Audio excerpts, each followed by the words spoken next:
BJP वालों को कह देना, जेपी दलाल जी की स्टेटमेंट आई जो लालू से चुनाव हार रहे हैं, उनकी स्टेटमेंट देखी होगी आपने, देखी थी कि नहीं देखी थी? बोला लोग कितने खिलाफ हो जाए, हम कितना ही जुल्म कर लें किसान पे, मजदूर पे, बेटियों पे, बोला कितना ही जुल्म कर ले, लोग कितने खिलाफ हो जाए। एमएलए जब आएंगे ना तो बीजेपी ने मध्य प्रदेश में तोड़ दिए थे, महाराष्ट्र में तोड़ लिए थे, एक आधा हरियाणा में भी तोड़ दिया। एक बोला भाई हम हरियाणा में भी तोड़ लेंगे, ये कही थी ना, बोला भाई एक आधा हरियाणा में भी हम एमएलए तोड़ लेंगे। तो भाई मैं उनसे कहना चाहता हूँ, आप उनको बता देना, लोहारू तो मैं परसों जाऊंगा, परसों उनको सारी बात अच्छी से, लेकिन गूंज यहाँ से पहुंच जाए, उनको कह देना कि भाई छुट्टी करते हैं, मोदी क्या रशिया से पुतिन ले आओ, अनिरुद्ध को नहीं तोड़ सकते भाई। वाले चले गए होंगे जो है, मगर जो ईमानदारी से अपने जमीर से धोखा खाया है, कई बार धोखा खाया है, कई बार आपकी पीठ पीछे से वार सहा है, मगर मुंह पे आज तक शिकन तक नहीं दिखाई दी। वो अनिरुद्ध है, उस आदमी के चरित्र में है, फिर भी अपने जमीर पे खड़ा है, किसान के साथ खड़ा है, गरीब के साथ खड़ा है, अपनी कांग्रेस पार्टी की विचारधारा के साथ खड़ा है। हुड्डा साहब और हमारे साथ भाई की भाई की तरह के दो, ये इतना साथ इन्होंने दिया है। तो भाई ये ऐसे चरित्रवान एक नौजवान, ऊर्जावान, होनहार एक नौजवान साथी है भाई, इनको भाई आप पूरा आशीर्वाद देना भाई, पूरे भाई दोगे, बताओ पूरा आशीर्वाद भाई आप लोगों के विश्वास पर। भाई हम आपसे इस विश्वास पर हम आगे बढ़ते हैं, और भाई और जो हमने जो बात की उसके उस विश्वास पर दोनों भाई पूरा उतरेंगे भाई, बहुत और प्रयास करेंगे। जैसे इन्होंने जब पिछले 10 साल से हरियाणा की आवाज को कुचलने का काम किया, दिल्ली से बड़े बड़े नेता आएंगे जिन्होंने इतना घोर अन्याय किया आपके साथ, जब वो आएंगे और जब नतीजा आएगा तो तोशाम का फैसला किस तरफ होगा, मैं आपसे पूछना चाहता हूँ। 750 किसानों की जान की कुर्बानी देने वाली बीजेपी के साथ होगा या न्याय के साथ होगा? हमारी बेटियों को दिल्ली की सड़कों पे देश और दुनिया के सामने हमारी बेटियों को घसीट कर अपने दिल का हमारे प्रति नफरत जाहिर करने वाली बीजेपी के साथ होगा या न्याय के साथ होगा? बाबा साहब भीमराव अम्बेडकर जी के संविधान की हत्या करने वाली बीजेपी के साथ होगा या जय संविधान के नारे पे संसद में पहुंचकर उसके नारे की गूंज पहुंचाने वालों के साथ होगा? तो शाम का फैसला किस तरफ होगा देश देखेगा। मैं आपसे पूछना चाहता हूं, जब ये नतीजा आए तो दिल्ली में जब फ्लैश हो खबर, तो दिल्ली में जब फ्लैश हो तो शाम का जो नतीजा है उससे एक बात साबित हो जाए कि भाई ये हरियाणा है प्रधान, ये हरियाणा है प्रधान। हरियाणा का आदमी ठगा जाता है, हम सीधे होते हैं, शरीफ होते हैं, हम ठगे भी जा सकते हैं। लोग तरह तरह से ठगने आपके बीच में आ सकते हैं। कोई जेजेपी की पार्टी बीच पिछली बार आ गई थी आपको ठगने, ये कहकर कि बीजेपी करो जमुना पार। कुछ लोग पार्टी बदल कर आपके बीच में आ सकते हैं, आपको ठग सकते हैं। हरियाणा का आदमी ठगा जाता है, लेकिन जो ठग के जाता है हम उससे हिसाब लेना भी जानते हैं, मौका पड़ने पर उसका हिसाब करना भी जानते हैं। ये आपका फैसला है और पूरे हरियाणा में माहौल बन गया कांग्रेस का। माहौल बन गया कि नहीं बन गया? पूरे हरियाणा में सिस्टम घुमा दिया कि नहीं घुमा दिया? भाई सिस्टम कांग्रेस का बन गया। छत्तीसगढ़ पूरा प्रदेश ये सरकार बनने जा रही है। सरकार बनते ही हर वर्ग के हित के हम फैसले करेंगे। सबसे पहले अपने बड़े बुजुर्गों को देश में सर्वाधिक 6000 बुढ़ापा पेंशन देने का कार्य करेंगे। अपनी माताओं बहनों के लिए 2000 रसोई खर्च पेंशन। 18 साल से बड़ी कोई भी हमारी बहन है, 18 साल से लेकर 60 साल तक की माताओं के लिए इतनी महंगाई हो गई है। और किसान को एमएसपी की गारंटी, जिसके लिए किसान आंदोलन हुआ। कर्मचारी ओल्ड पेंशन स्कीम आज हमारे मैनिफेस्टो आया है, जिसमें कर्मचारियों ने आंदोलन किया। पंचायत और सरपंचों को उनके अधिकार उनको बढ़ाने का हम कार्य करेंगे। गरीब आदमी की जो सारी स्कीम इस सरकार ने बंद कर दी, सारी गरीब आदमी की स्कीम बंद कर दी। 100 गज के प्लॉट की स्कीम, मकान की स्कीम। भाई पिछले 10 साल से किसी का कोई 100 गज का प्लॉट आया? भाई सारे हल्के के आदमी बैठे हैं, मकान आया भाई किसी का? तो वही उन्होंने सारी स्कीम बंद कर दी। तो 100 गज के प्लॉट की स्कीम को दोबारा एससी वर्ग के हमारे समाज के परिवारों के लिए, बैकवर्ड समाज के और छत्तीस जाति के परिवारों के लिए, बीपीएल परिवारों के लिए 100 गज के प्लॉट की स्कीम को दोबारा शुरू कराएंगे और जरूरतमंद को 3.5 लाख तक की आर्थिक सहायता से इंदिरा आवास योजना में मकान दिलवाने का कांग्रेस पार्टी काम करेगी। और राजस्थान की वो घड़ी आ गई है, बीजेपी से पीछा छुड़ाना चाहते हो कि नहीं चाहते हो? 10 साल की बीजेपी की सरकार से छिक लिए कि नहीं छिक लिए? छिक लिए, कसर बाकी रह रही है। और पूरे हरियाणा के कोने कोने से रिपोर्ट आली कि नहीं आली? किसकी सरकार बन रही है हरियाणा में? हरियाणा के कोने कोने से एक ही आवाज आ रही है, डबवाली से होडल तक, नांगल चौधरी से कालका तक, हरियाणा कोने कोने से एक ही आवाज आ रही है, बीजेपी की ये दमनकारी सरकार जारी है। हुड्डा साहब के नेतृत्व में कांग्रेस पार्टी की सरकार, कांग्रेस की सरकार हरियाणा बनने जा रही, बड़े प्रचंड बहुमत के साथ, जिसका संदेश पूरे देश में जाएगा। क्योंकि हरियाणा के साथ बड़ी अनदेखी, बड़ा अन्याय इस बीजेपी की सरकार ने किया है।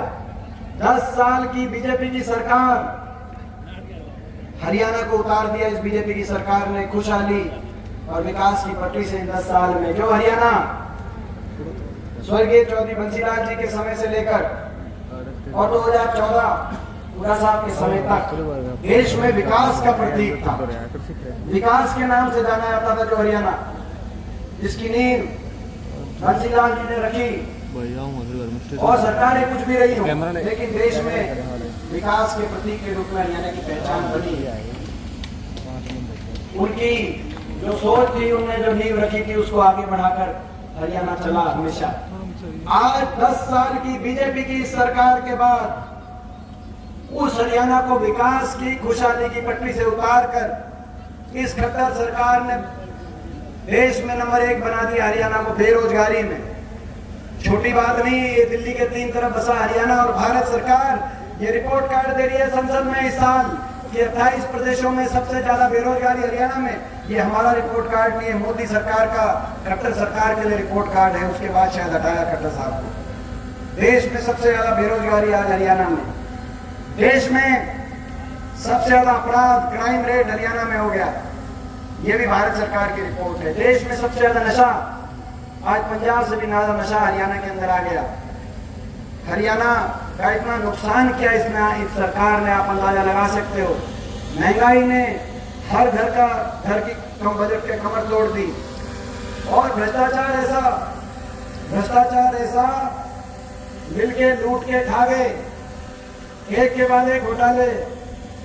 जब समझौता हुआ बीजेपी का जेजेपी का, तो हमने कहा था ये लूट की छूट का समझौता है। लोगों से विश्वासघात करके दुष्यंत चौटाला और खट्टर साहब का समझौता भ्रष्टाचार करने का समझौता था।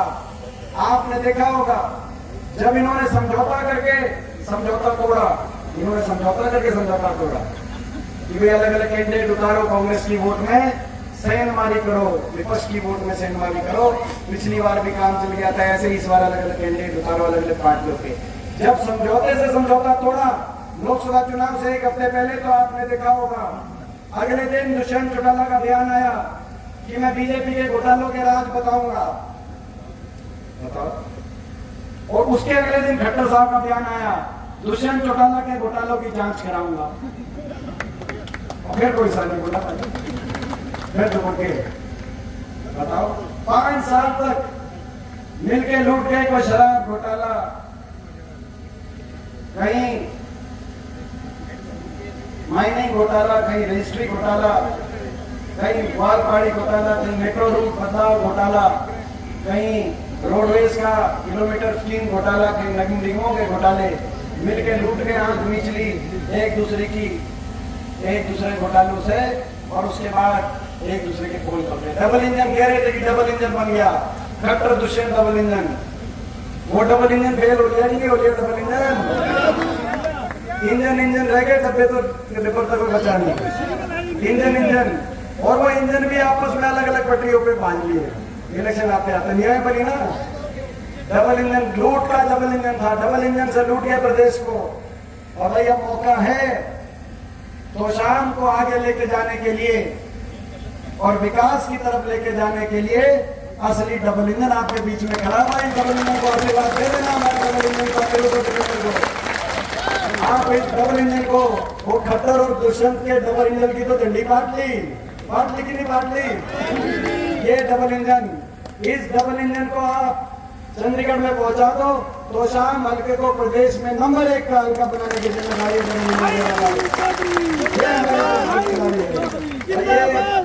ये ऐसे उम्मीदवार आपके बीच में आए हैं। ये सही कहा इन्होंने, मेरे भाई हैं, बचपन से मेरे सीनियर हैं। ये इन्होंने एक बात कही कि वे स्कूल में साथ पढ़ते थे, लेकिन ये मेरे सीनियर थे। तो भाई स्कूल में सीनियर थे और बहुत कुछ मैंने इनसे सीखा। मेरे बड़े भाई हैं, ये बहुत अच्छा क्रिकेट खेलते थे। इनको देख के क्रिकेट का मेरे को भी शौक हो गया था। तो ये बहुत भाई जो है अपना बहुत अच्छा, और बचपन में मैंने देखे आज तक एक बात देखी है। तो ये आप बताओ, ये अनिरुद्ध हमारा भाई इससे नरम कोई मिलेगा आपको? देखो भाई, छोटी बात नहीं है इतनी नरमाई, छोटी बात नहीं है। मेरा भी तजुर्बा है, मैं भी 5वीं बार संसद में पहुंच गया छोटी उम्र में। 5वीं बार देश की बड़ी पंचायत में मेरी उम्र में देश में कोई नहीं पहुंचा, लोगों ने बहुत आशीर्वाद किया है, मेरा भी तजुर्बा है। और इस बार भी देश की दूसरी सबसे बड़ी जीत मेरे को अपने लोकराज क्षेत्र के लोगों ने संसद में पहुंचाया है। मेरा भी तजुर्बा है, मैंने भी सत्ता भी देखी है, विपक्ष भी देखी है, हरियाणा में भी सरकारें देखी है, विपक्ष भी देखी है। और बहुत लंबे समय तक पिछले 10 साल से संसद में हरियाणा की तरफ से मैं अकेला ही था विपक्ष में, बाकी तो सारी बीजेपी के थे। तो तानाशाही ताकतों से विपक्ष में रह के टकरा के भी मैंने देश की राजनीति की, जहाँ विशाख दिखती है देश की सबसे बड़ी पंचायत संसद, वहाँ हरियाणा प्रदेश से अकेले विपक्ष के सांसद 10 साल तक मैंने वहां भी लड़ाई लड़के देखा है। हर तरीके का तो तजुर्बा है। इतना काबिल और इतना नरम आपको जनप्रतिनिधि नहीं मिल सकता, ये मैं आज आपसे लिखने के लिए। और भाई देखो, मैं आपसे पूछना चाहता हूं, हरियाणा में कांग्रेस की सरकार आ रही है? बताओ, हरियाणा में कांग्रेस की सरकार आ रही है। भाई अनिरुद्ध शरीफ हैं, नरम हैं, ईमानदार हैं। जीवन में इनका, अब इन्होंने सब कुछ जीवन में एक लक्ष्य कि अपना हल्के का विकास हो, सबकी सेवा करूं। तो भाई इन्होंने ऐसा प्रण ले लिया है, 36 बिरादरी का मान सम्मान करने वाले हैं। और भाई दीपेंद्र के बड़े भाई हैं, भाई हुड्डा साहब के, और हमारे भाई हमारा एक परिवार है। और भाई इनके लिए मेरी जान हाजिर है। तो भाई क्या कर सकते हैं भाई, जिता दो भाई, मेरे को आपकी सरकार हाजिर है, जान लगा देंगे भाई हल्के के लिए। हमने हल्के को आगे लेके जाने के लिए जान लगा देंगे, हमारी दोनों की जिम्मेदारी। हाँ जी, धानक समाज में इन्होंने बड़ा किया, धानक समाज का विषय धन्यवाद। 36 बिरादरी का धन्यवाद कहने का मतलब एक का नाम नहीं लिया, 36 बिरादरी का मान सम्मान करते हैं। तो ऐसे जो है जनप्रतिनिधि आपको दोबारा नहीं मिलेगा। ये भी बता देता हूँ मैं बात, ये मैं कहने के लिए बात आया हूँ। और ये भी मैं बात बता देता हूँ, आप यहाँ से चंडीगढ़ भेजोगे तो आप क्या सोचते हो, खाली हाथ वापस नहीं आएंगे? भाई आप चंडीगढ़, आप यहाँ से चंडीगढ़ भेजने की जिम्मेदारी आपके कंधों पर है। यहाँ से आप चंडीगढ़ भेजो, चंडीगढ़ में से खाली हाथ नहीं आएंगे। मैं भी अपने वर्करों के काम अनिरुद्ध से कह के कराऊंगा, ऐसी जिम्मेदारी लेकर आएंगे। भाई ये मौका है, जोश बहुत है, नहीं भाई जोश बहुत है। तो ये क्योंकि मिलके आज हम न्याय की लड़ाई लड़ रहे हैं, धर्म अधर्म की लड़ाई लड़ रहे हैं। ये बीजेपी ने, जिसने इतनी लूट मचा के हरियाणा को विकास पटरी से उतार कर आज बेरोजगारी, नशा, अपराध, भ्रष्टाचार, महंगाई काम किया नहीं बीजेपी ने। मगर काम बिगाड़ दिया हरियाणा का। मैं आपसे पूछना चाहता हूं, 10 साल खट्टर साहब मुख्यमंत्री थे, भाई काम हुआ? भाई आप आपने देखा होगा तो सामने कोई किसी का मान सम्मान किया? कभी गांव में आके किसी का मान सम्मान किया हो? भाई एक ना काम पे दो ही चीज होती है, काम करना या मान सम्मान करना। और भाई ना काम किया ना मान सम्मान किया। और ये हम क्या कह रहे हैं, ये हम क्या कहें, यहाँ से जो बीजेपी के उम्मीदवार हैं 3 महीने पहले तक तो वो भी यही कह रहे थे भाई, ठीक बात है ना। 10 साल वो भी यही कह रहे थे, 10 साल तक ना काम हुआ ना मान सम्मान, हरियाणा का भट्टा बिठा दिया। कह रहे थे कि नहीं कह रहे थे? और मगर काम ना करते तो भी हम काम चला लेते हैं, हरियाणा का दिल बड़ा है। लेकिन इन्होंने तो काम खराब कर दिया। हरियाणा प्रदेश के हर वर्ग का अपमान किया, हर वर्ग को उलझा दिया हरियाणा प्रदेश के लोगों को। किसी को उलझा दिया फैमिली आईडी में, किसी को उलझा दिया पोर्टल में, पोर्टल इसे से आगे, किसी को उलझा दिया प्रॉपर्टी आईडी में, और युवाओं को उलझा दिया कच्ची नौकरी में, सीटी में। कौशल निगम आ गया बिना रिजर्वेशन। बाबा साहब भीमराव अम्बेडकर जी के संविधान की हत्यारी है सरकार साबित हुई। 1.5 लाख बच्चों को सरकार ने ठेकेदारी पे लगा दिया, बिना रिजर्वेशन, बिना पेंशन, बिना मेरिट के। आरएसएस के दफ्तरों से चिटाई उन बच्चों को लगा दिया गया कौशल निगम में। सारी पक्की नौकरी बीजेपी खा गई कि नहीं खा गई पक्की नौकरी? और एचपीएससी के दफ्तरों में 1.5 करोड़ रुपए अनिल नागर के पकड़े गए, जो सचिव थे एचपीएससी के, जिनको खट्टर साहब ने लगाया था सचिव, वो तो उनके दफ्तर में पकड़े गए। वो भर्ती तो रुकी, लेकिन जिन भर्तियों में नहीं पकड़े गए या जिन भर्तियों में घर पे लिए गए थे, वो दफ्तर में पकड़े गए। मतलब इतना खुला काम चल रहा था, इतना खुला काम चल रहा, अंदाजा लगाओ। पेपर लीक पे पेपर लीक, भर्ती घोटाले पे भर्ती घोटाले, तारीख पे तारीख। नौजवानों को एक भी बड़ी लिस्ट नहीं आई पिछले 5 साल में। और पिछले 10 साल में भी सरकारी 2 लाख सरकारी पद को समाप्त करने वाली है सरकार। केवल ग्रुप 1 और ग्रुप 2 की नौकरियां आई। ग्रुप 1 और ग्रुप 2 में हरियाणा से ज्यादा हरियाणा के बाहर के बच्चे लगे क्लास 2 में। हरियाणा के बाहर के बच्चों को अवसर मिला। एक्सीएस, असिस्टेंट प्रोफेसर जैसी लिस्टों के अंदर, एसडीएफ जैसी लिस्टों के अंदर 99 में से 77 बच्चे बाहर के। एक तो ऐसी लिस्ट आई थी, आपने देखा, 70 में से 68 बच्चे बाहर के, एचसीएस में बाहर के बच्चे। कहीं और तो ऐसा नहीं होता देखा हमने हरियाणा में, जो सर जिन्होंने काम किया। मैं देख रहा था राजस्थान में, जब ये डॉक्टर जी कृषि शिक्षा मंत्री थे, तब एक प्रश्न आया था, उन्होंने जवाब दिया था राजस्थान असेंबली में कि आरपीएससी को ये निर्देशित हमने किया कि 1% से ज्यादा बाहर के बच्चे ना लगे राजस्थान में। तो हरियाणा में कोई बारी हरियाणा के नौजवानों का के हितों का नहीं बचा। ऐसी सरकार आप बन गई।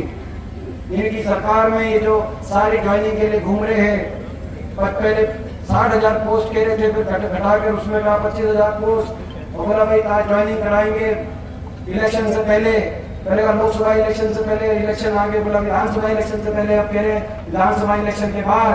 नौजवानों को 5 साल में इस सरकार ने उलझा दिया, सीटी में, कच्ची नौकरी में, और तारीख पे तारीख मिली। एक सनी देओल की पिक्चर आई थी, दामिनी पिक्चर आई थी भाई, ना दिखावा मेरी उम्र का है।